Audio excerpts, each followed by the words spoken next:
Good evening, everybody. This is Mike Tedesco of Wrestleview.com. And Victoria Tedesco. Wow, she's excited about this show tonight. Not really, but someone's got to I'm excited to be here, not... I'm excited to be on Post-Raw. Post-Raw, exactly. But yeah, we're going to be talking about this show from Lexington, Kentucky tonight, and I think the most polite thing we can say is it was a show. It was just there. I mean, nothing wrong with it. It's like, I've been like racking my brain, like, when I finished up my Raw recap a few minutes ago, I put out a tweet and I was just like, next week looks great. There's like, the Buddy Murphy thing was cool. I don't have anything else to say, so it's gonna be it's gonna be a interesting little podcast tonight. But we'll get it done. We'll make sure we get it done. And if anything, we're just happy to be here with our fans. So let's say hello to them real quick, shall we? Shall. All right, let's see. So we got Nafis Sadat, our dear friend Nafis is in the chat room tonight. He is a good man. We love Nafis. We want to have Nafis on the Post-Raw show one day. Get this, hon. He's going to be on Wrestleview Weekly. Yes. This Sunday. Yes. Doing predictions with Doug. Yes. Doug's liver is in the hands. The capable hands of Nafis Sadat. I trust him. I can't wait to see the show. I can't wait too. I can't wait. I'm looking forward to it. It's like I wish that like we had Nafis on before Doug, because it's like Nafis did he did such a great thing for us, as everybody did who donated. But Nafis, like, he's the man. Like, we should have him on the show one day. I know. There's a lot of people we should have on the show. We should maybe start having guests on the show every now and then. Did I not say that a while ago? I mean, I feel like nobody listens to me. I'm sorry, what were you saying? Gotcha. That's 4.5 years of wedded bliss. Oh my gosh. Right there, right in your face, right at work. Terrible. We got Andrew Elder, our dear friend in the chat room tonight. Andrew Elder. Hello. Kit Dyson, another dear friend of ours. Hello. Daniel Schill. Hello. Emphasis on the shell part, the heel part. Queen Victoria and some guy. That's what he says. How about that? What about that? Jesus God. Daniel's my friend. Like, let's just be real. So Daniel. Oh, I'll always remember Hunter Golden's barbs about you. Mashoon Walls. Hello, Tedescos and peeps. Hello. Let's see. We got Dimitris Douros in the chat room tonight. Hello. From Corfu, Greece, everyone. Hello. Wow, he's from Greece tonight. Greece. Excellent. I love it. And of course, how International. could we forget Quentin Walters in the chat room tonight? Come on. Our best friend, our brother, Billy Hefner in the chat room tonight. Hi, Billy. Hiradoy in the chat room tonight. Hello. He says hi. Hi. Hi, Hiradoy. And anybody else that I missed, I promise I will get to you. I promise. If you just say hello. Oh, Sasha Banks. Hi, Mike Tedesco and Victoria Tedesco. Hi, Sasha So we got a celebrity in the chat room tonight. Very exciting. Very, very exciting. All right. And also, of course, we are joined by a very special guest. Our dear little daughter. She's a little cranky right now. But Come here. our little baby Yoda lookalike is here with us. Come on, that was not the best photo I posted all week. Come on. Talking to the microphone so everybody can hear you. This is the best photo. Hello. You want to say hi to everybody? Hi. Oh, you being shy? Well. Are you being shy? No. Well, there's a child here. And she's probably gonna headbutt the microphone. Luckily, we have a soft pad on it. You maybe shy? Can't see her face. You have to pick it up just a little bit. A little bit? Okay. Yeah. Come on, princess. There she is. Aw, you're so cute. Well, believe it or not, the baby did watch Raw tonight. And she was actually, I know. Pick her up, you can't see the smile. There we go. And she actually was quite, hi, Bubba. Hi, honey. She was quite intrigued by the show, which got me to thinking, when I started watching wrestling, it's your fault, by the way, I'm talking about this. You did it. When I started watching wrestling as a kid, I was like, even though it was the early mid-90s, there's still some stuff on that show that was like, oh, it's really good. I mean, you watch it back, and that's like some of the dark ages, like Yokozuna and 1994, like around that time. I started watching. Hi, honey, I know. I started watching like 92, 93, and I was like, this is good stuff. I really did miss the golden era of wrestling. I mean, I was born 1987, so I missed most of Hulk Hogan's first title run, which was the big one.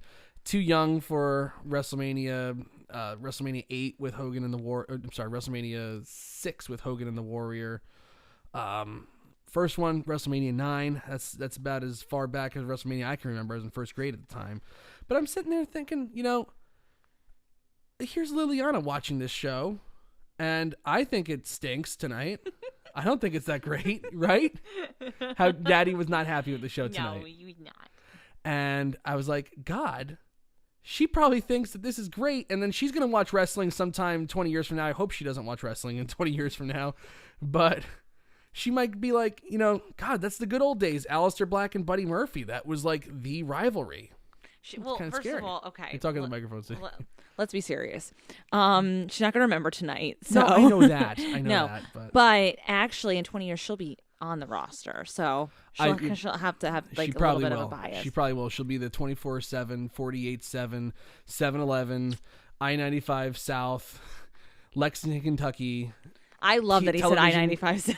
Television, European, Route 80 West, champion. It's going to be great. Andrew, let's see. Kit Tyson says he goes back to the first WrestleMania. That's pretty good. I am in the process right now.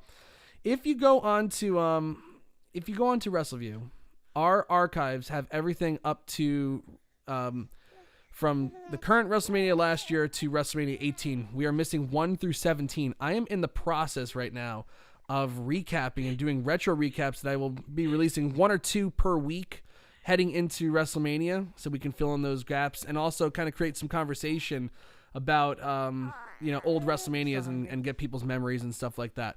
So I finished watching the first WrestleMania a couple days ago, and I've seen it obviously many times already, but it's such a good show. It is such a good show.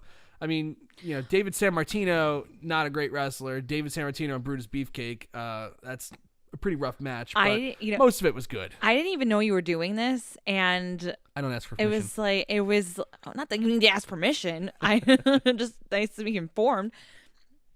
I don't know. I forget what day it was. Was it on the weekend? Yeah, I would say so. It was on the weekend, and all of a sudden WrestleMania is on, like WrestleMania 1 is on. I'm like, what sparked this interest? And then he had his computer out. I'm like, what are you doing? And then he explained to me, we just explained to all of you of how he's going to be recapping all the. I'm like, wow, good job with that, honestly.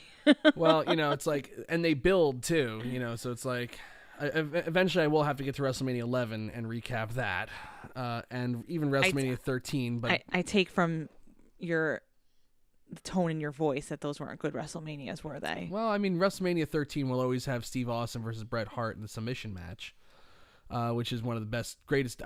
For my money, that's one of the greatest matches in wrestling history, let alone WWF history. So that's what I think of that match. And if this goes well, if everybody likes it, I'll just keep doing it for other shows. I'm not going to do it every, it'll be like probably once a year I ever do something like this, but we'll see what happens. We'll see. But anyway, I'm babbling on, and we should be talking about Raw. Raw from, where the hell was it from tonight? Kentucky, you said? Lexington, Kentucky. Okay, yeah. Oh, yeah. Oh, no. Finishing up my point about Liliana real quick. Literally, as I was watching her watch wrestling, even though I know she's not processing and she's just seeing, oh, look, colors moving. This is great. No, but she likes it more than Peppa the Pig, which is because I tried putting it on, Nick Jr. on for her today. Well, she's like a mini adult. She really did not care. She's like a mini adult. She likes things that we like. Anyways, continue. And as she was watching that, it was on a commercial break. It was in between Aleister Black. Aleister Black made his entrance, and when we come back from the break, we're going to see him versus Buddy Murphy. And I caught on Twitter that it was 20 years ago today that Mick Foley came out on SmackDown and said that Mankind is not prepared to face Triple H in a street fight at the Royal Rumble at Madison Square Garden. So he names a replacement, and literally all he does is take off a mask and his shirt, and he's Cactus Jack. And literally, as I was watching this, I mean, you came in the room, and so when my face is in my hands, and I'm just kind of watching like that, I'm seeing something good. the goosebumps were up. Yes. And I was like, this is good wrestling. And then they come back to a completely quiet arena. Buddy Murphy and Aleister Black, yes, they built to a good match, but God, like the enthusiasm of those crowds, that is like so lost these days.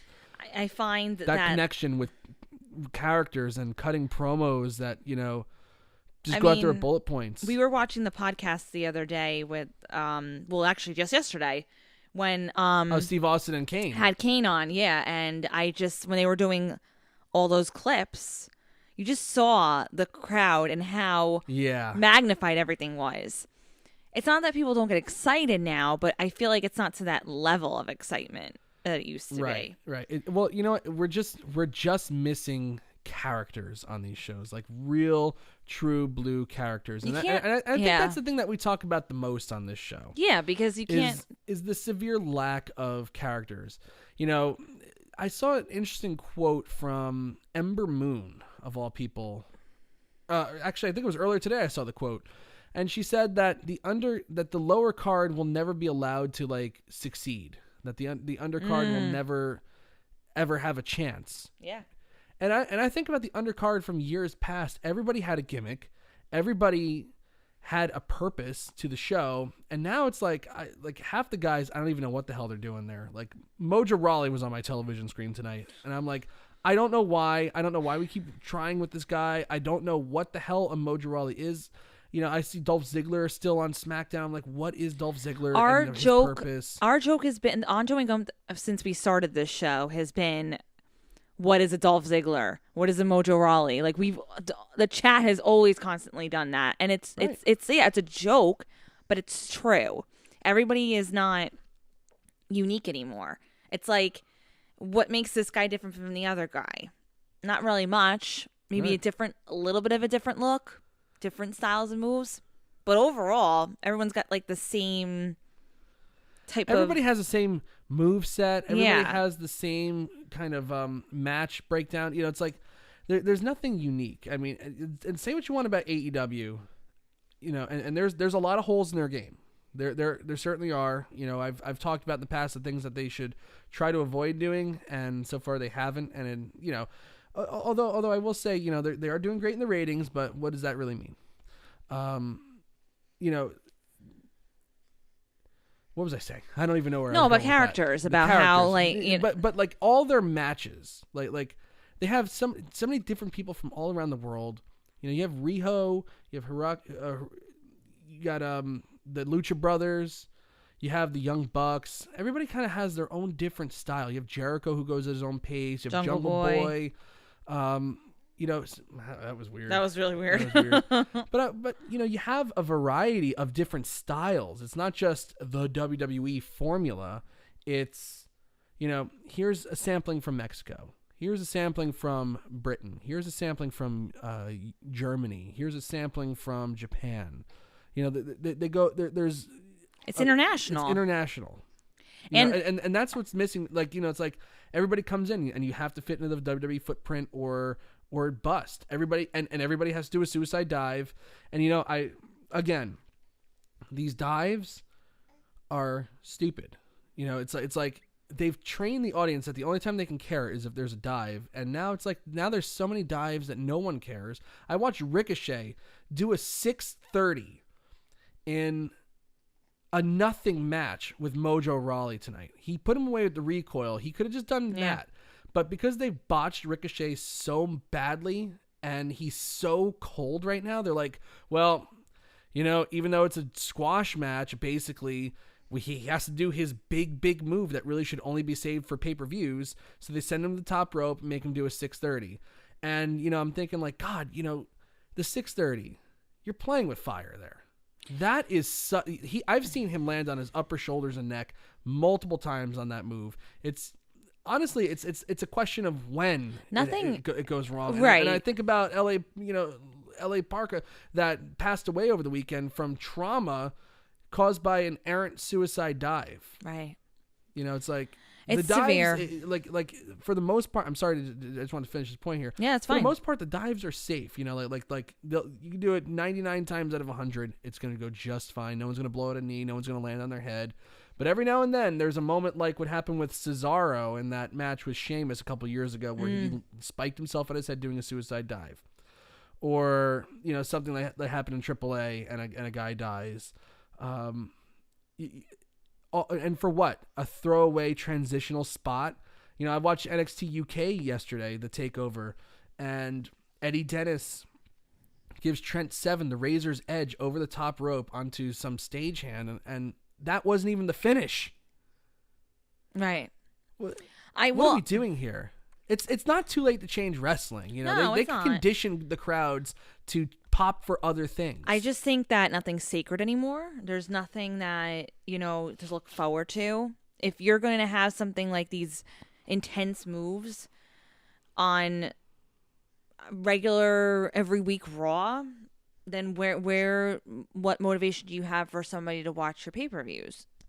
Because it's like I'm getting the same match essentially on one week, and then what can they possibly do that's even bigger than the suicide dive or this move off the top rope or whatever it may be, other than maybe adding a little bit of that glitz and glam with like a table and a chair and a kendo stick, like once, but otherwise it's like, and what we'll talk about tonight is with the match, the fist fight match. What was it different from any other any other just wild I quit death match. Yeah, exactly. Whatever. Yeah. So a couple people saying Andrew Elder says NWA, the storytelling is great. You don't go what the heck I'm watching or anything. And he said he thinks NWA is doing that. The problem with NWA is it just doesn't have a big footprint. It exists online. It was hot for like the first few weeks, and the views have kind of leveled off. Like WWE, for better or for worse, and say what you want about New Japan, and I could say a lot about New Japan because I was really, really impressed with the Wrestle Kingdom shows last weekend.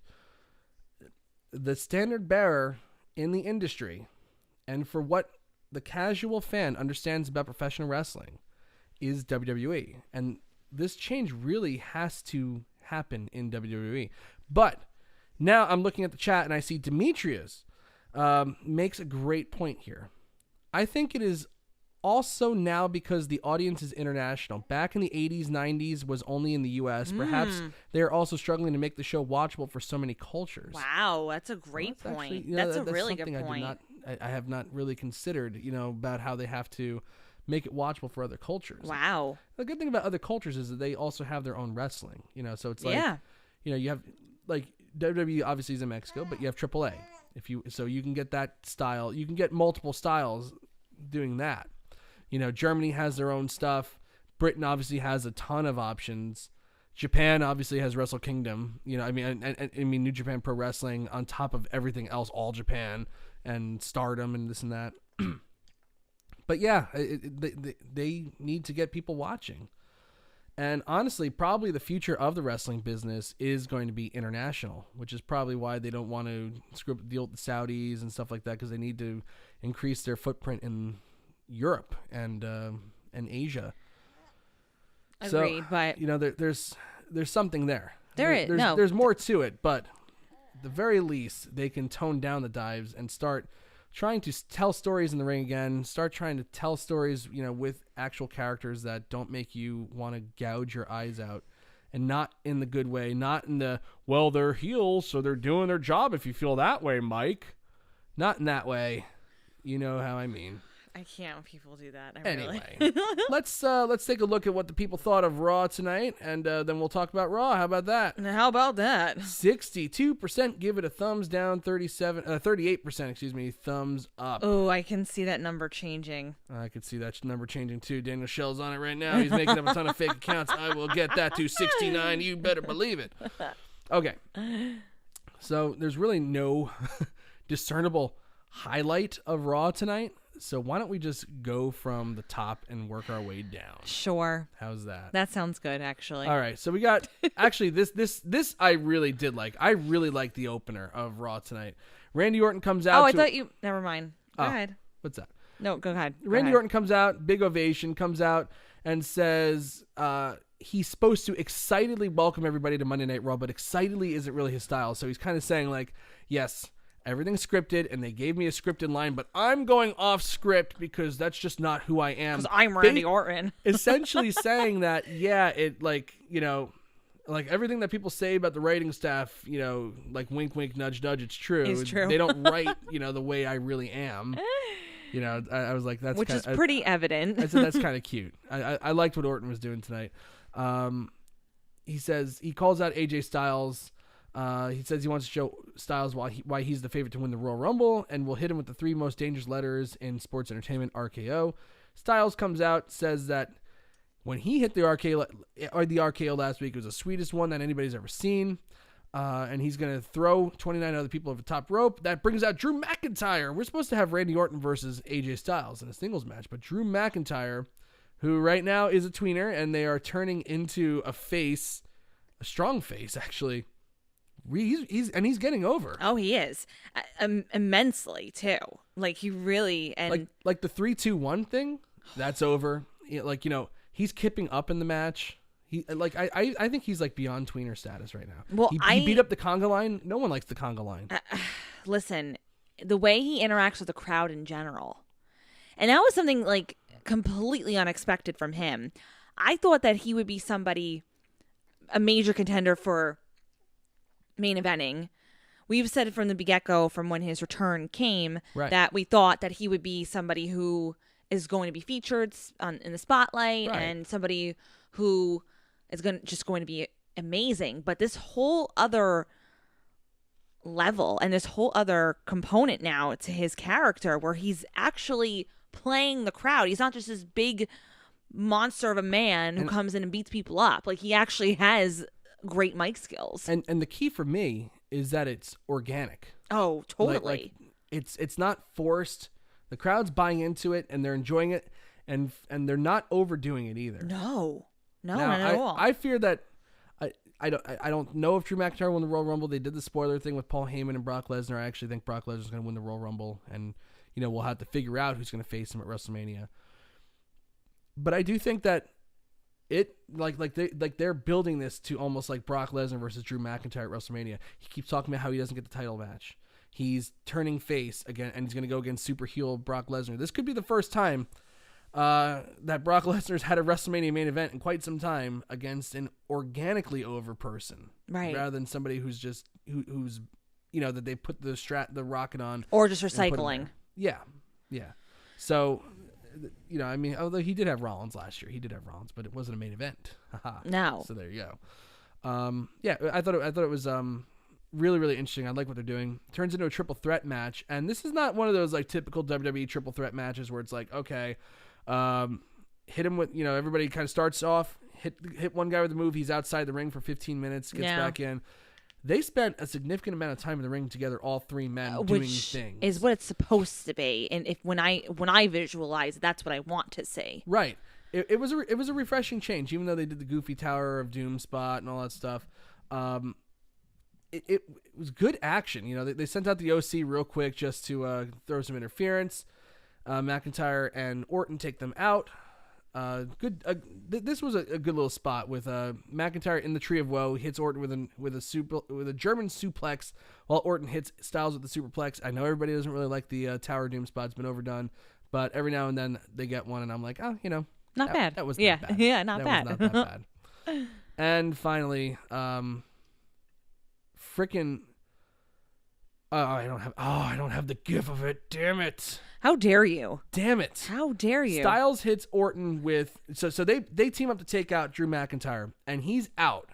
So they hit him with the ring steps, and now it's just down to Orton and Styles, and you think, okay, well, you almost... They were in it for so long that you kind of forgot about McIntyre, which was the whole key to the finish. Of course. Because Styles hits Orton with Orton's draping DDT. Styles goes for an RKO. Instead, Orton hits Styles with the Styles Clash, which I was like... That's totally awesome. Mm-hmm. Doesn't get the pin. Finally hits Styles with an RKO. And then, hey, remember me? Drew McIntyre crushes Orton with a Claymore kick, pins Styles for the win. Drew McIntyre gets the win. And again, I'm like, well, he's not losing. No. I think he's probably going to be the last one eliminated. I think even his look at the end tonight, there's something in the works. There's something like he's not going to be. He's like, not. He's not going to be on the kickoff show of WrestleMania. No, he's not winning the Andre the Giant Battle Royal. No, not by any means. He's doing something special at WrestleMania. Somebody like when with this match tonight, it was totally with the intent of McIntyre coming out on top. And for you to remember him out of all this, even though Randy Orton and AJ Styles had this, banter or whatever, going back and forth and this whole thing, but you come out of that having yourself thinking about Drew McIntyre and what he's going to do in the future. But it's not to say that Randy Orton and AJ Styles didn't have their place either. They were you know what? If you're great. If you're going to have Drew McIntyre do this, it's better to have somebody like Randy Orton and AJ Styles because they're great as well. So it just kind of set up everything. And I agree. I think if he's not winning, then it's definitely he's the last one eliminated. Yeah, he's doing something special. Something special is happening at WrestleMania this year for him. I just kind of get that. And he deserves it. Honestly, I think he deserves it because he's been waiting for a while. And I think his time is now. Strike on it. Everybody else's time is up. It's Drew McIntyre's time is now. Anyway, Seth Rollins is in the back with AOP. They're going to impose their will. Rollins used words like behoove and impose, and it's like, yes, I'm reading a script. Okay. Next. Ricochet versus Mojo Rowley. Why? Do we have to even talk about it? Well, I already talked about it, kind of. Yeah, I mean... I don't understand why Ricochet's doing a 6:30 in a freaking match against Mojo. I don't even understand what Ricochet's doing in a match with Mojo Rowley. I don't think that should be a thing. I don't understand how Ricochet is at the position he's at on the card, and isn't that something that his ex-girlfriend Tessa Blanchard won a world championship last night for Impact Wrestling? And Ricochet will probably never even sniff a world title in WWE. Which is kind of sad because the truth is he has potential, but the thing about Ricochet that I've always found to kind of be off is his connection to the crowd. I just feel like even though people like him, I feel like it's not enough for him to keep people's interests. What's his character? Yeah, I don't know. Then for a while, it's like this, I'm a superhero, but I'm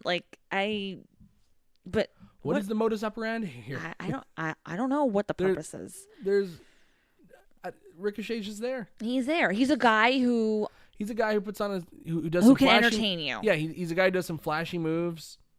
Very athletic. I think he's a superhero. They keep telling me he's a superhero, but I don't know what that means. I don't know what the hell it means to be a superhero, but yeah. I don't know. And obviously with Mojo Rowley, you're automatically I don't care who he's in the ring with. It would have to be like The Undertaker in order for me to actually give a crap about him being in there. It's a handicap match. The match is handicapped before it even starts. He's just forget it. Yeah. So moving on. I really didn't like that. And I gotta say, I really didn't like this next one. Charlotte Flair versus Sarah Logan. There's nothing at stake here. So they had a brawl last week, and the brawl would have been better had Sarah Logan and I talked about how I liked it last week. Right. When Sarah Logan took Charlotte Flair's robe and kind of stomped on it in the ring, that should have been it. I think that Sarah should have left her lane last week. Yeah. Kind of got a little heat on Sarah for, God forbid, build somebody up in this women's division because it's really Asuka, Becky Lynch, and Charlotte Flair. That's it. That's all that's on the Raw roster for women. Yeah, I mean, you have Natalya floating around doing something. I guess Nia Jax will eventually return to this brand, but there's not much on this brand. So even just putting a tiny bit of shine on Sarah Logan, even though Charlotte Flair will immediately get it back the next week, would be better. Instead, Flair left her laying last week, which was okay. It was what it was. But now they're facing this week. And honestly, what's at stake?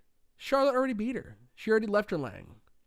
There's nothing there. And then they had the clunkiest, most terror, the probably the worst 2.5, 3 minute match you'll see in WWE this year with somebody in the ring like Charlotte Flair. That's how I mean. Right. No, I know what you're saying. I think that Sarah's going to go for a neck breaker on the outside or something. They just were just stumbling and bumbling through crap, and it just looked terrible. And then Charlotte puts on the figure 8, and that's the end of it. It was just... What was that? It was pointless. let's face it, it was pointless. And it really concerns me about this women's division right now. There's just nobody that I'm really like, yeah, I'm looking forward to see them. And you're so right in the sense of there's nobody that they're trying even remotely to put over a little bit. I mean, come on. It's like immediately somebody comes back from being off for a little bit and then there's nothing to be done. So it's like we're almost going back to square one in the sense with the women. Like we're doing these like 2-3 minute matches. They're not really getting a whole lot of highlights. And again, I don't want them to get featured for the sake of just getting featured without, you know, any sort of purpose or intent. But in order for there to be legitimate storylines, you have to actually put effort in to the division and allow individuals, instead of your go-to people, to actually execute and see what they can do. If you keep relying on a Becky Lynch, a Charlotte Flair, and Asuka, you're never going to build a division, which equates to the fact that they were putting all their eggs in a basket on John Cena, and then look where we are now.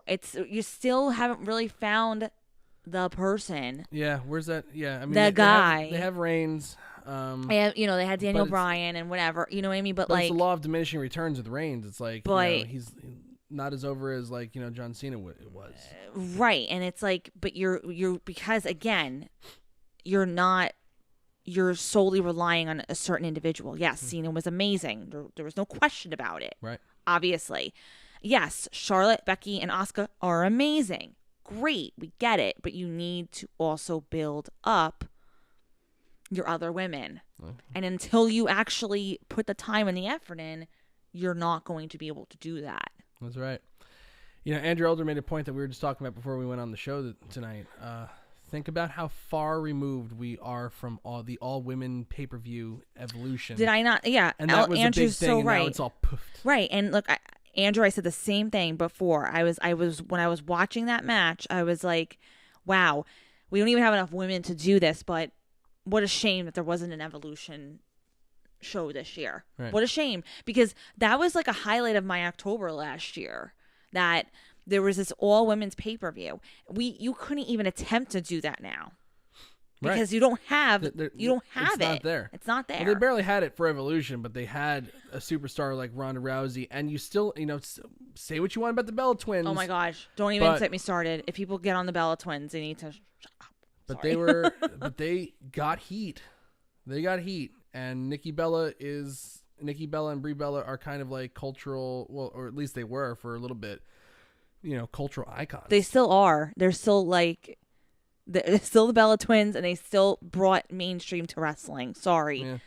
I mean, I just know the numbers that they did when I put up that Nikki Bella got engaged to Artem earlier this month. When she announced it earlier this month, at least. People say what you want. They clicked on that article and they wanted to see the damn ring and all that stuff. Mm-hmm. So there's that. But yeah, that's the whole. Sorry to go on that rant now, but. It's true, and it makes me sad. Demetrius says they need to introduce new talent like Shayna to shake the Raw women's roster up. He thinks it might also be a problem that Becky is nearly 10.5 months as champion. Yeah, it's a problem only because there's no viable competition for her that's 100% right. I agree with that statement. Anybody that, now that she is 10.5 months as champion, there's nobody that I even want to really... There's nobody that I could imagine beating her except for Charlotte, and it's like that's been done before. But that's what I'm saying. I know Shayna's coming. Everybody knows Shayna's coming. I think Shayna's winning the Royal Rumble this year. But, it's like... It's not soon enough. Is that enough? Again, is that enough, though? I don't know. I don't think it's enough. Nia Jax, Ruby Riott, like those are on the Raw roster. Love to see them come back, but is that enough, though? I don't know if I wouldn't put a title on Nia Jax and expect her to carry a division. That's for sure. But she just can't go in the ring. But such is life. So be it. Wow, all this from a terrible 3-minute match. That's what we got. Brock Lesnar and Paul Heyman. Oh, I love this. I love this. So they're in the ring, and for this first hour of Raw, the crowd in Lexington, other than the Drew McIntyre, Orton Styles triple threat, has been quiet and dead. And yeah, that's because they've had some crap they've had to watch. But Paul Heyman, who is, the executive director of Raw, put the onus on him. Like, let's go out there and just piss these people off. Let's wake them up. Goes out there. Immediately the first thing he does, he goes, y'all need to show appreciation for the champion. Does the whole Kentucky thing. He goes, ladies, gentlemen, things that live in Kentucky, and they're losing their minds. And then he goes, my name is Paul Heyman. And then he goes, and you still chant my name, even though I just made fun of you. That is so Kentucky, essentially. He starts trying to go into his thing. They start chanting, you suck. Him and Lesnar leave the ring like they're just like, we suck, screw you. Heyman's on the ramp. My client does not suck. Boo! It was so much fun. It woke the crowd up. This is probably the loudest segment of the night, I would say, by far. Right. And it was just great. And it just showed like the genius of Heyman. Oh, absolutely. He woke the crowd up, talked about Lesnar being in the Royal Rumble, and he said, he's going to throw 29 other competitors over the top rope, competitors that aren't even worthy to be in the ring with him and win the Rumble. It's not a prediction, it's a spoiler. And his spoilers have proven one thing. There's a streak going on in WWE, perhaps the greatest of all time. Well, there was another streak, but it was conquered at WrestleMania 30. And I was like, golly, that WrestleMania, believe it or not, is 6 years ago this year that happened. 6 years. Wow. 6 years since Yeselmania.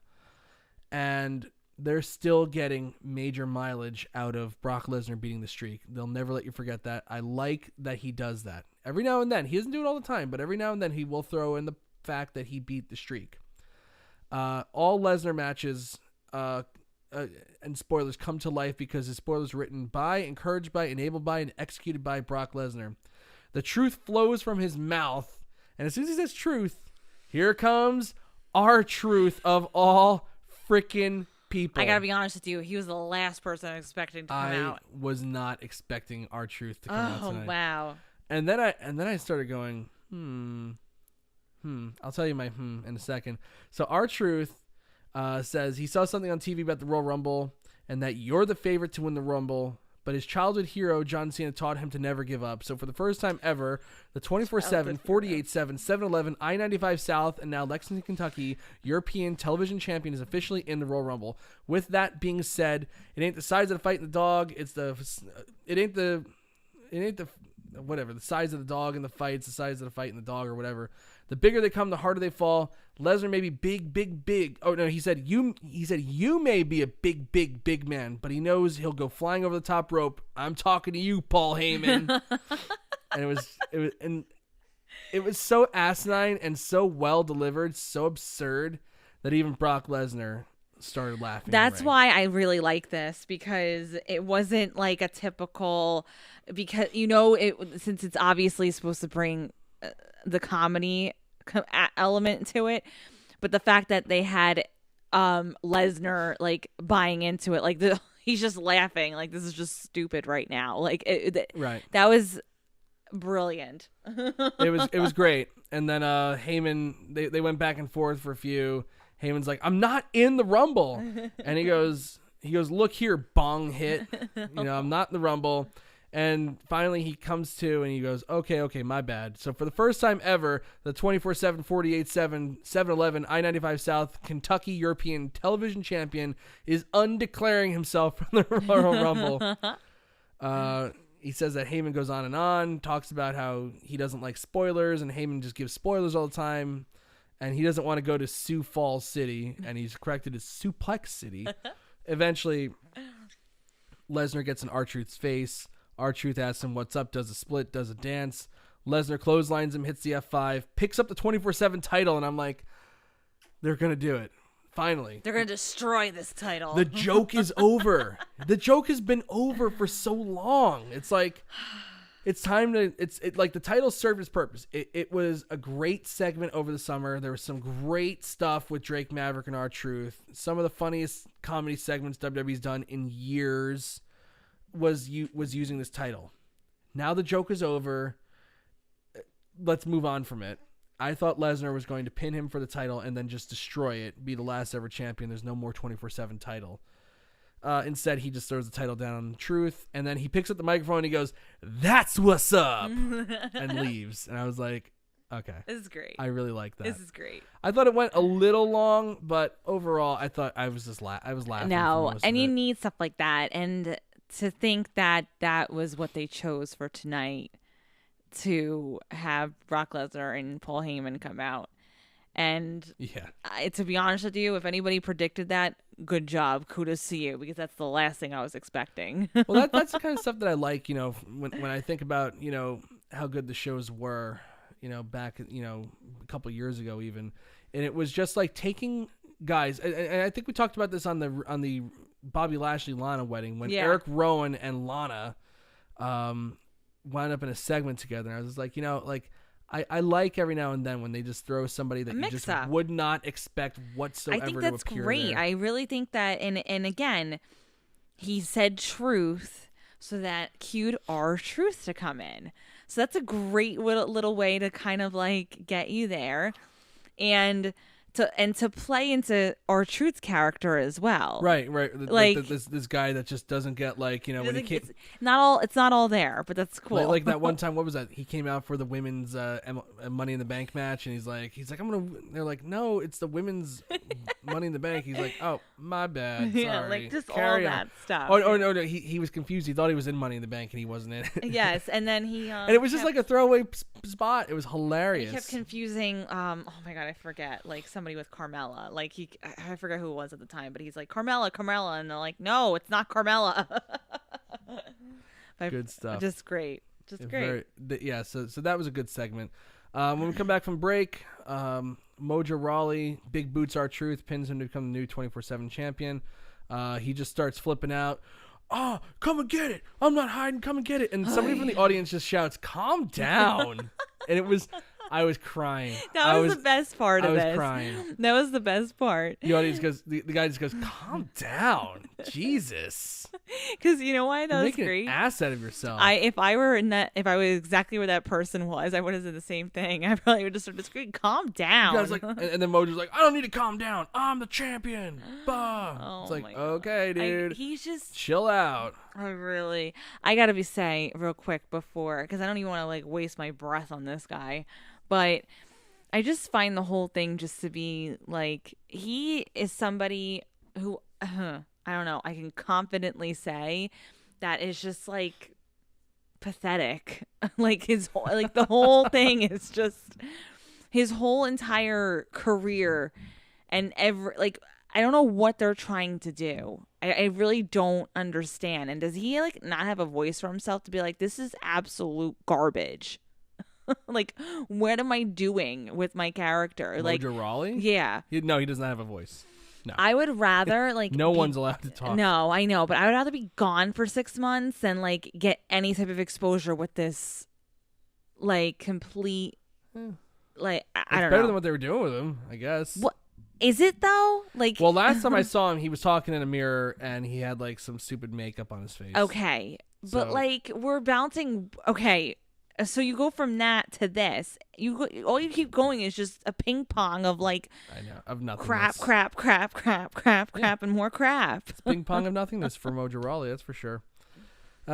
So he's gonna be the champion for a little bit. We're gonna have to deal with Mojo Rowley screaming on TV. Lesnar, you should have destroyed the title. That makes him more of a heel, in my opinion. Lana and Bobby Lashley, or Robert Lashley, are they're interviewed outside the arena. They have 2 resolutions for New Year's. The first resolution is everyone is envious of their success in love. That's not a resolution. That's just a statement. That's just a statement. It's a statement. It's not a... The second resolution is to crush Rusev. So Bobby Lashley and Rusev, who this has been building up since this feud started on September 30th, 2019. They had one lame match that everybody kind of forgot about at TLC, a tables match, I think it was, or whatever. It was forgotten about. They've done this wedding angle. They've done all these different things. Lana's faked a pregnancy. They've fought in restaurants. They've done this and that. Lana and Bobby Lashley have been arrested. It's all culminated to these guys finally getting their hands on each other. And after 4 months, they finally do. And everybody sat on their hands. Literally. One cared. No one cared. This is the big payoff that everybody was looking for. This was the big payoff. Please. Rusev and Lashley went out there. They have zero chemistry together. It was boring as hell. And then Liv Morgan just came down and got in Lana's face. Lana threw a drink in her face and threw her into the barricade. Like, Liv was absolutely nothing. And Lashley pinned Rusev with a spear, and that was it. Lana challenges them to a mixed tag match next week. Lashley's not happy. Rusev and Liv Morgan, even though Liv Morgan cheated with Lana while she was married to Rusev, they're teaming up next week. Again, I made that point, and I loved how everybody was like, "Oh no, this mixed tag is going to happen at WrestleMania." No way. What? Who would? No way. Wait a minute. Why on earth would we build it to that? Because somebody put out a fake WrestleMania card that had Rusev and Liv Morgan versus. If this continues beyond next week, I'll be like, gouging my eyes out at this point. But like, no way was this going to WrestleMania. All right. Hey, Sweet Lou's in the chat room tonight. All right, Sweet Lou. Hey, you're a stalker, I swear. I'm not a stalker. He said hi. I'm saying hi. Jesus. Anyway, so yeah, it's just. Wow. I need to interject for just a moment again. Okay. This whole thing, you said it before, just now. I was just listening. Think a major part of the reason why this never worked was because it's not really because Lana and Lashley don't have chemistry on screen. They just don't. And I don't really know if Lana herself is fully capable of having an on-screen connection with anybody else but her husband. And again, there's certain, as an actor in any type of fashion, obviously the majority of the time you have a significant other. You don't work in, the same field as the individual or whatever. And maybe you do. That's fine. But the fact of the matter is, because even when they paired up Lana with Dolph Ziggler, who kind of always, is somehow able to get, these strong, connections with people, like AJ at the time, you could tell Lana was not feeling it. And I think this is becoming I'm not saying on their marriage, I'm sure they're fine. But what I'm saying is it's you can kind of tell that she's doing her best and she's doing what she can, but it's probably painful for them at this point. And there really is not a connection between Lashley and Lana. They could be any more lackluster of a relationship. Well, yeah. Well, the acting's bad. The acting is it's always been it was never going to be good, No, I'm not saying it was ever going to be good, but it's sometimes you could pretend. But again, your husband's Bobby right Lashley there. has no charisma, It's right, and that's why it's not working with somebody like Lana. I did see this meme. It was just it was like somebody it was just somebody with an exasperated was but I swear to God, he was really good when he was in Impact. I actually think I saw that. Yeah, it's pretty funny. Yeah, it's gonna drag on for a little while longer. Viking Raiders versus the Singh brothers. The Viking Raiders came down. They dared any team to step up to them. So naturally, the Singh brothers answer the call. They get annihilated in 2 seconds, and that's that. Whatever. Is there a colder act right now? I mean, I have tried to get behind the Viking Raiders. I've enjoyed their squash matches and stuff like that. They never moved to the next level. Then all of a sudden they just wind up as champions, and they've done nothing since they become champions. I can't remember one good title defense. I think I can only remember honestly 2 title defenses, one against the OC and one against the Street Profits or Triple Threat last week, whatever it was. I think with them, no, go ahead.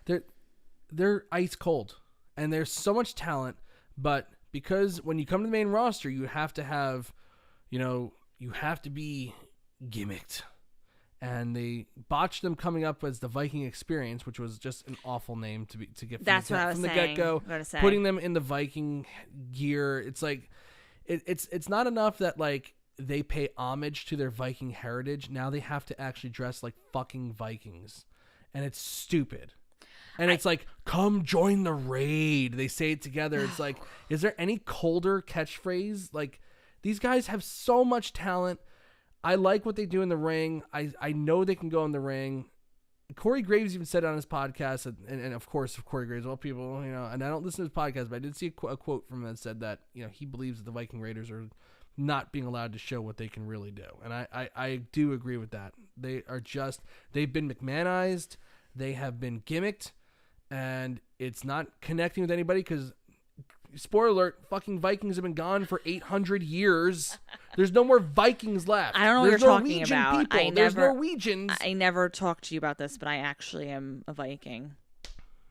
Good. Congratulations. You're like the one person in the world that can associate with the Viking Raiders. But like Sarah Logan, like I'm waiting for them to put, you know, some Viking shit on her. They started and they pulled back from it. I'm just waiting for a vignette where they strike a deer down with a fucking bow and arrow, chop its head off with a Viking axe, and are eating its raw meat. Like, we're Vikings, and then they wind up with salmonella poisoning and they're out for 3 months. I don't think a majority of this audience knows what a Viking actually is. I mean, you basically said everything that I was going to say. It's just that I think they botched it from the get-go with their name. No, if you were making fun of the name and all that. That's and like the kiss of death. Like when you you only get one chance to make a first impression. And WWE fans are harsh critics, so it's kind of hard to Well, the harshest critic of all is the guy who sits in Gorilla for every show. Who, if you don't get over in a week and a half or 2 weeks, you're just considered dead. And they have the problem with WWE is it's the blessing and the curse is that they have so much talent on their roster. This is the most talented, athletically gifted roster they've ever assembled in their history, in the company's history. It's so deep and so stacked that if Vince is just like, oh, well, this guy didn't work out, let's just do something else with somebody else, there's always somebody else to back them up. Think about all the experiments they went through last year. Umberto Carrillo, Cedric Alexander, Buddy Murphy for a time, and now they brought him back, and we'll talk about Buddy Murphy in a little bit. Aleister Black was start and stopped. You know, there's a bunch of guys. Rowan was start and stop. Rowan was feuding Roman Reigns. Now he's carrying around a cage with a fucking animal that bites him. Sorry, I'm like losing my mind right now because. Listen, I agree with you. I don't know why you're arguing with me about I'm not. it. I'm just saying. Because I'm just saying. I fully agree with you. It's like there's so much talent, they don't know what to do with it. But it's like this formula. I mean, we could complain all we want about it, but it's not going to change. Let's face it, it won't change because this is the nature of the beast of what happens. Like you said, Vince McMahon is Vince McMahon. He's very stubborn. He's very set in his ways, and if something doesn't work, it's just not going to happen. So this is an unfortunate case of that where, yeah, he wants to put all this character and all this whatever, but it's like, let the guys just be who they are. Let them showcase the talent. Sometimes the talent alone is enough. Let's put it this way. Is it nice to be a package deal? 100%. Is it nice to have an amazing catchphrase and be really good in the ring and be good on the mic? But you're not always going to get that person, right? So you have to play your strengths for certain individuals.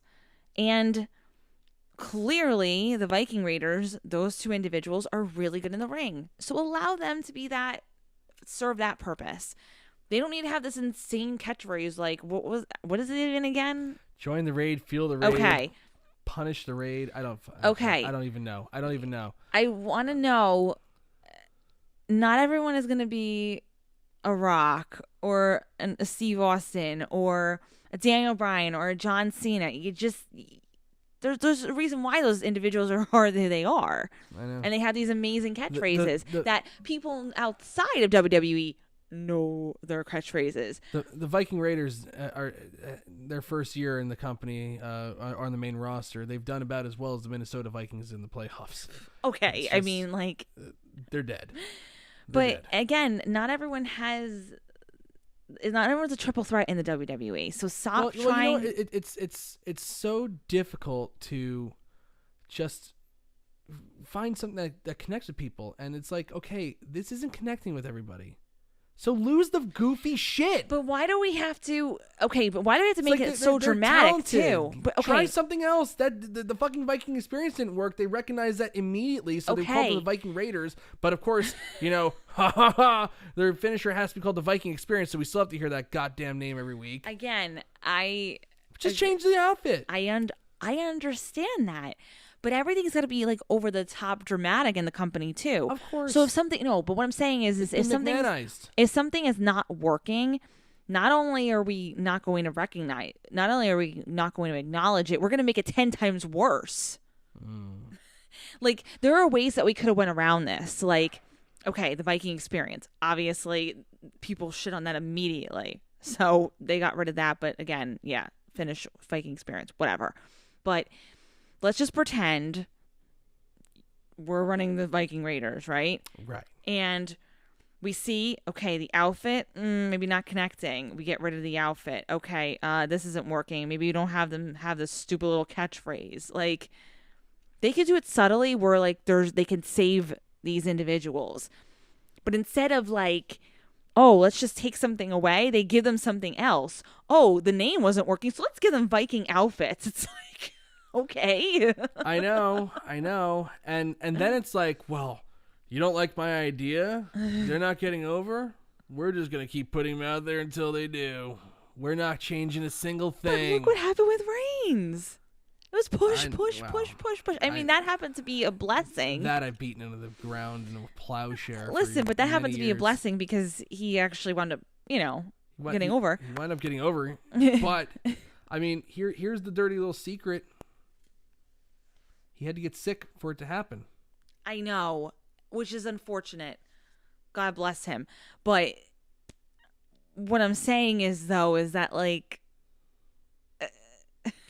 that's Vince. If Vince wants something, he's going to do it. He's going to will it whether it works or not. Instead of stripping down and being subtle, he's got to do even bigger. Vince was very bad in preschool with the shapes. Trying to put the square peg in the round hole. Just a lot of destroyed game pieces around. Wow, you know this personally? You spoke to his parents? Yeah, I did. I went down to North Carolina to the trailer park where Vince came from, and I spoke to his teacher, Ethel, and she said that when he couldn't get it all to fit, that he would just throw a fit and throw all the shit. Wow, I'm really glad you're close to Vince like that. That's really nice. Yeah, I can't believe Ethel's still alive, especially because Vince is 74. Anyway, let's move on. He's 74. I don't know what's going on right now. I don't know what's happening either. Jerry Lawler in the ring for a contract signing for the Raw Women's title at the Royal Rumble. I like this because it was a short and sweet segment. I said one of the great things about Asuka and Becky Lynch is that the language barrier is going to prevent us from having to hear another feud with long-winded promos. So Asuka just gets in there, and because she's Japanese, and actually Andrew Eldridge has made a point in the chat before that there's an issue with, if you have Scottish heritage or you're Irish, they just automatically like, oh, well, warriors. They're warriors. Yeah, that's all they do. They're just fighting Irish, and, the Scotsman, the Braveheart from Mel Gibson, right? Yeah. like that's their thing. Japanese, you got the green mist gimmick. Enjoy. You're going to be spitting in people's faces. It's going to be awesome because that's what Japanese people do. They have green mist in their stomachs. So that's what Asuka does. She spits the green mist in Becky Lynch's face, which was actually a great visual. Actually, when they slowed it down, that was really, really cool. Becky sold it big time, screaming, getting her eyes flushed out. And then after she tried to cut a money promo, it didn't really connect for me because it was just like she was trying too hard. Yeah. Which is not how Becky Lynch got over. No. And I do feel like she's struggling to find something out there. I do too. And again, I think she, if she can just cool down and just like calm down and, and not try so hard, I think she'll find it again. Because she has it. She obviously has it. Listen, she has it. There's no question about it. It's honing in on the momentum. Right. It's like you can have it, but it can easily be taken away from you. So like the key thing to being a spectacular superstar in this business is keeping that momentum consistently. Yeah. Not not like, oh, sometimes I have it, sometimes I don't. Can't really be like that. Yeah. Yep. So, it didn't take away from me, like that money promo. Even though it didn't connect, it was still fine. I thought this was a good segment. It was quick and painless. Built to the Royal Rumble, and I gotta say, Asuka, Becky Lynch, I am really, really looking forward to seeing that match. Really looking forward to it. I thought they did. I think that they've done a good job building this up. She can't beat Asuka. Asuka has her number. It's gonna be good. I think it has potential. This is one again, and look forward to it. Totally fine, but then I fear for after though. It's just always the aftermath of the women, because it's like, what other worthy opponents are there? Not many. So you'll have Shayna Baszler. This will at least take them through the Rumble, and then the WrestleMania picture becomes clear. It does, but the only problem is that since they've kind of moved WrestleMania out of March because they want to do stadium shows, so you have a better chance of having good weather in April than you do in March. That's the issue, because the Royal Rumble's in January, and you have to sustain this momentum for essentially months, 2.5 months. Yeah, that's tough. That is tough. I mean, it happened to Becky Lynch last year. The momentum was definitely down going into WrestleMania. 100%. She picked it up post WrestleMania, but going into the big show, she didn't have it. Right, and I think that's again the issue. It's like you can have the it factor, you can have everything going for you, but you have to stay with the momentum is the toughest thing. Right. It's always great when you have that 15 minutes of fame, but it's like if that longevity is what's key to making you even more spectacular. Correct. Aleister Black versus Buddy Murphy. This was very good. Oh yeah. This was very, very good. I love Aleister Black just in general. So yeah, I'm a big Buddy Murphy fan too. Another hard-hitting match. I would say that each match they've had 3 has been better than the last. And absolutely. I would say it's probably the best trio of matches that WWE's had in quite some time. I guess since Adam Cole and Johnny Gargano in NXT. This is definitely the best trio of main roster matches, just from a pure wrestling standpoint. I'm not talking about heat wise, character wise, or whatever, but just from a pure. If you enjoy the art of professional wrestling, you'd be hard pressed to not enjoy these matches. The strikes, the fluidity of the moves, the way that they are able to elicit a response from the crowd, a crowd that wasn't going to give them a chance. What has no idea really who they are, because again, saying. Buddy Murphy just kind of exists, and so does Aleister Black, and they will them every single time into a "This is awesome" chant, into oohing and ahhing at the kicks and the punches and the strikes, and by the end of all their matches, they've pulled the audience into it.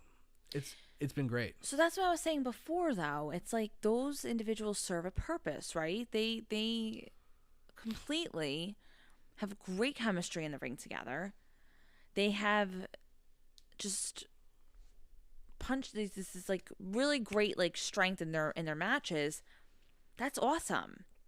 Sometimes it's good just to have just that. There's no gimmick, no stupid catchphrase, no whatever, like no nothing on the mic, just straight up match. Yeah. Brawl. What's wrong with that? And again, got pulled in every time. Every time they get the crowd going. So that's something special. Even the ref botch at the end didn't didn't hurt this. And I was like, of course, you know, like you have two guys and they're working their asses off and the referee can't count to 3 for whatever friggin' reason. It's like his shoulder was not off the mat. They tried to save it and, you know, showing the replays like, oh, did you see? Oh, it was like you could slide his piece of paper under his shoulder, but it was up for like a second. It's like, not really. But it didn't matter because that's the Black Mass is such a great finish and it looks so convincing that I don't mind seeing it a second time. No. So it was really good. So yeah, great match. Really, really good stuff. And they left Buddy Murphy at ringside. I thought that was this brilliant. Match. I thought that was so good. I thought that was really good. I really like that. Eric Rowan comes out to do his thing with the cage and the talent and the jobber. And Buddy Murphy is just sitting at ringside. He's in disbelief. He sat through the commercial break. He's just like, I thought I had what it takes to beat Aleister Black. I love the disbelief in his face. And he's just like, he's sitting there like, Charlie Caruso, of course, there's Charlie. Where's Buddy, Charlie? Buddy, what do you think? Charlie bet me. Buddy, what do you think? Buddy, can you tell me anything? It's like, what? Why are you here? It's like, I can't even equate it to anything. It's no, like, you can't. What? It's like if like literally she's just like this like weird fly on the wall. Like anything happens in WWE, there's Charlie. Can you give us a comment on that? Somebody breaks her leg. There's Charlie. like somebody goes over to the IHOP in Wisconsin. Here's Charlie. Here I am. I have a question for you. They should have honestly. They should, I thought it was the only IHOP in Wisconsin. Honestly, they should have a whole thing now. Like, where's Charlie? I know, seriously. There she is. Seriously. They should just have like they should just start doing segments where like somebody's like there's like two heels conspiring in an alleyway and Charlie just like pops out of the garbage can. Can I get a comment from you on what you were just talking about, even though it's none of my goddamn business? I think they should do that. It's like Buddy Murphy's just sitting there. Oh, you know what? Instead of like sending an official out to tell him like go to the back, you're done, your match is over. They send Charlie out there. What's going on with you? What? I'm surprised she didn't immediately get in the ring right after and go up to Eric Rowan. So what's in the cage again? What's in the cage? Like Charlie. Go home. Honestly, God. I'm telling Andrew you. Elders, she's like the Beetlejuice of WWE. Say her name 3 times. You're Charlie, Charlie, Charlie. Here she is. No, I'm being serious. If they don't do that now, I'm gonna be very upset. I hope that they do that alleyway thing where she pops out of the garbage can. Charlie, there's Charlie. You know what'd be great is it's like you just like see her hand. Yeah, like just with that microphone. Holding a microphone. It's like, okay, here's Charlie. Seriously, like that needs to happen now because there's really no other purpose. And again, she should also do what she has been doing. Like somebody's like really down in the dumps, and there she is. Like, how are you feeling? How are you feeling? Did you know that I took a minor in psychology? Let's talk about it on air with a freaking microphone. Anyway, Eric Rowan versus a local talent. Sorry, I don't know why I'm laughing so much. No, it is absurd. He wants to show him what's in the cage. The guy doesn't want to look in the cage. Rowan absolutely annihilates this guy with a back elbow to the chin. Goes to grab whatever's in the cage, and like I actually thought, like, oh my god, he's actually gonna pull what's in the cage out finally. And instead, he pulls his arm back, and his hand is covered in blood. The thing bit him, so he gets mad at the jobber, kills him, gives him the Iron Claw slam. The jobber has blood all over his face. That's the end of the match. And I love Eric Rowan and the cage. Okay. I can't wait to find out what's in that cage. I cannot wait. I have a bold prediction. Andrew Elder goes, feed Charlie to the thing in the cage. Yes. But she'd probably kill it. She tries to interview with she would the just cage. keep asking it questions until the creature just kills itself. Okay. It's like, you know what? I'm gonna bite myself now to death. What if kind of like a hot mess over here. What if Eric Rowan's thing in the cage enters in the Royal Rumble. That would be amazing. Like, it's not Eric Rowan. Like, Eric Rowan enters, yes, that's cool. But then whatever's in the cage enters as the entrant number 15. I think what's in the cage is a Furby from like 1999. God, those things were so annoying, and they were to me it was a dangerous thing. You know, like mine. Okay, so mine cursed because of my brother. And then my mom got a phone call like, your Furby taught our Furby like the F word and the S word. I remember like I just couldn't get the thing to shut up, and I hated having it, so I just put it in my dresser drawer, and every now and then I would open that drawer, and the thing would wake up. It was always like in the middle of the night. I remember I just took a butter knife to it one day and just didn't. I just opened it up and took the batteries out, and that was the end of it. So you thought I was going somewhere else with that, didn't you? I did. Did you really do that with the knife? I did. I had to unscrew the thing and take the batteries out. I'm actually concerned now. Like, Nafis, I feel like even WWE doesn't know what's in the cage. I've been saying that. We've been saying that for a while. Yeah, no, sure. I totally agree. They have no clue what's in the cage. I really don't. But I think we're getting closer to figuring it out. All we know is it bites, and that's about it right now. Right. Like, right. Yes. Right. There's Charlie. So bad. I think it should be entry number 15, whatever's in the cage. I can go for that. I'll sign up for that. Are you all right? Yeah, no, I'm just making sure that we're still on the air. Oh, okay. I think we are. Okay. Well, Nafis just spoke to us, so shouldn't we be? Yes, he did. Okay. I clicked off the thing by accident. I was like, oh. Anyway, this all culminates with us getting to the first ever fist fight in WWE history, with the exact same rules as a last man standing match. So it's a last man standing match. I didn't see any fists whatsoever. I flying. thought it should have been, if this is a fist fight match, right? I thought you have to, in order for you to win, you have to punch every person in the face. I literally thought, I thought that they were gonna do it like those, like you ever see like those like videos? I think they're in Russia, where like it's a tournament. Like people actually turn out for these things. Two people just sit at the table and they slap each other as hard as they can. And like whoever like gets knocked out first loses. I actually think I know what you're talking about. Yeah, I literally thought it was gonna be like one of those slapping competitions where it's like, okay, boom, boom. You know, Samoa Joe and Akam sit down first, and they just okay, you get a free shot, boom, and then he gets a free shot, boom. They're still standing. Okay, go on to the next guy. All right, it's Rollins and Rollins and Kevin Owens. Boom, boom. Nobody gets knocked out. And then Charlie pops up and goes, how did that punch feel? How did that punch feel? Is your jaw dislocated? And then Big Show gets in there with like Akam and just floors him with a right hand. I thought that's what it was going to be. Clearly not. But no, that is not at all even close to what we got. We just got a regular last man standing match, which because we needed Charlotte Flair and Sarah Logan, because we needed the Viking Raiders to have a pointless match, they had to squeeze a whole bunch of stuff in to like 8 minutes, and they needed to beat 3 guys. The whole entire team had to be unresponsive.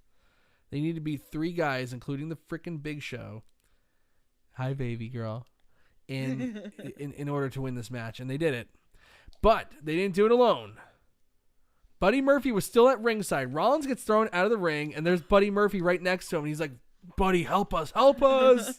Eventually, Buddy Murphy gets in the ring, low blows Big Show, sends Big Show through a table, and Rollins hits the stomp. The referee calls off the match. Buddy Murphy is a disciple now of Seth Rollins. I love that. Me too. I love that. Despite the whole concept of this stupid fist fight, which was actually a last man standing match, this saved it at the end. Like, his purpose for being outside the ring, in shock, in awe of his performance, and then finally there's a payoff at the end where now he's part of the Monday Night Messiah. Right. So it saved everything, because I'm like, okay, this is cool. This is nice. Right. The only thing that was missing was Charlie coming up at the end. Buddy, why did you join Buddy, them? why did you join? Wait, hold on. What? Do you see me? Yeah, I can see you. Oh, wait. Can you see me now? I can see your shoulder, but that's okay. Can you see me now? Nope. All right. You got it. All right. Yeah, I'm Buddy Murphy. I win. How did you feel about it? You totally botched that. Wait. All right. I'm Buddy Murphy. I joined with Rollins. How did you join the Monday Night Messiah? Leave me alone, creepy lady. Anyway, good Lord. Andrew Elder's Charlie pops up and interviews Lily out of nowhere. That would actually be amazing. Liliana would just punch her right in the face. Yes, that would be the fist fight match. That would be a real fist fight. But yeah, there's a lot they can do with Buddy Murphy. It's, Akam and Razor, they're a solid tag team. They're good hands. Rollins obviously can go, but you need that other guy. You kind of need that Tully Blanchard.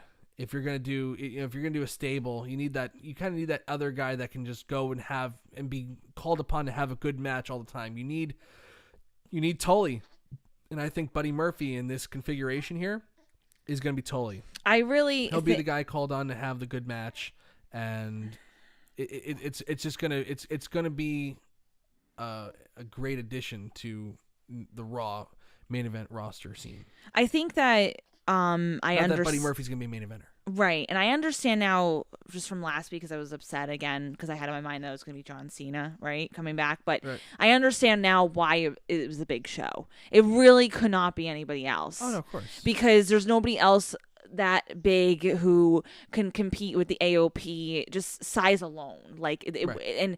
And now that you have to have a fourth member to help take down this larger person. So having Big Show involved in this is actually it's well done now. Yeah. Like now I finally see it. Like because no, it's good. It's good. I like it. I like what they do. Like I like what they're doing. And you would think that because Aleister Black beat Buddy Murphy 3 times in a row, that Aleister was the one who's going to be getting like a big run.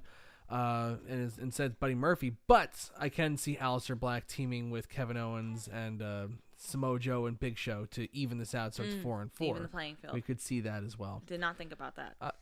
Let's go to the chat room. Demetrius thinks that they promote Rollins for Messiah. He might end up with 12 followers at the end. I don't know if they have 12 heels on the roster right now, but yeah, that would be something too. Very, very good. That was a good end to the show. Even though the main event was rushed, I did like the twist of Buddy Murphy joining. So that's that for Monday Night Raw. Let's see. You know what? Daniel Schell didn't get it going here. Did not get it going. Let's see. What is it? It is 58% thumbs down. It's actually gone. What did the chat think of Monday Night Raw? 42% thumbs up. Yes, what did the chat room think of Raw tonight? I want to know. Thumbs up, thumbs down. I gotta give it. It's tough because Aleister Black and Buddy Murphy's good. I like the triple threat. I like Buddy Murphy's turn at the end, but it just took so long. There was so much downtime in between stuff that was good. There was more drivel than drive tonight. I gotta go thumbs down. Me too, and because I consider it a very meh show. Like yeah. I wouldn't even put a thumbs in the middle. Right. For pro thumbs in the middle people. Right. I have to give it a thumbs down. It's like the build to the Rumble's done and we just need to get to the Rumble. So this really was a placeholder show. Like they stacked. Next week is stacked. But this week was supposed to be stacked too. So it's like I agree. I do agree. So with it's that. like all right. So I'm not gonna get my hopes up for next week. No, but next week does look like a great show. All right, we got Brock Lesnar coming back. So Brock Lesnar, the WWE title is on the show for the 3rd week in a row. Mixed tag with Rusev and Liv Morgan taking on Bobby Lashley and Lana. Well, that's going to suck. Actually, that's not really that suck. But Andrade defending the United States title against Rey Mysterio in a ladder match. Wow. That's going to be great. Was that like a fake wow? No. It's like, wow. Okay, but you don't say wow like that normally. Well, I just did. So and then after that, it's just the Rumble. So next week, post Raw number 68. Looking forward to that. Nafis gives it a thumbs down. Andrew Elder a thumbs down. Billy Hefner down a bit. Quentin Walters 69 365 24/7 thumbs down. Demetrius, 3 good segments. I would not give a thumbs down. Okay. But he's not giving a thumbs up either. Quentin says Liliana is always a thumbs up. I agree. Always. With that. I agree with that. Yeah, but I for me, thumbs down. But next week's Stacked, I'm looking forward to that show. I'm looking forward to the Royal Rumble. I'm looking forward to Wrestleview Live with Doug Lackey talking about the Royal Rumble. I'm looking forward to Wrestleview Weekly with Nafis Sadat on the show. It's going to be good stuff. And we got a little baby here. What did you think of the show? What did you think of the show, honey? What do you think? You want to say something? You want to say? Oh, you didn't like it? Yeah. See, that's a thumbs down. She was not happy. Not happy at all. And Machine Wallace gives a thumbs down because everyone watches Raw. There you go. I know, honey. I know. Okay, you already gave your thumbs down. Now go. Now put the binky in. You're okay. All right. Well, on that note, we are going to sign off. And we'll catch you. We'll catch you next week. All right, everybody. I am Mike Tedesco. I am Victoria Tedesco. And we will see you. Have a great week, everybody. Yeah. Have a good one.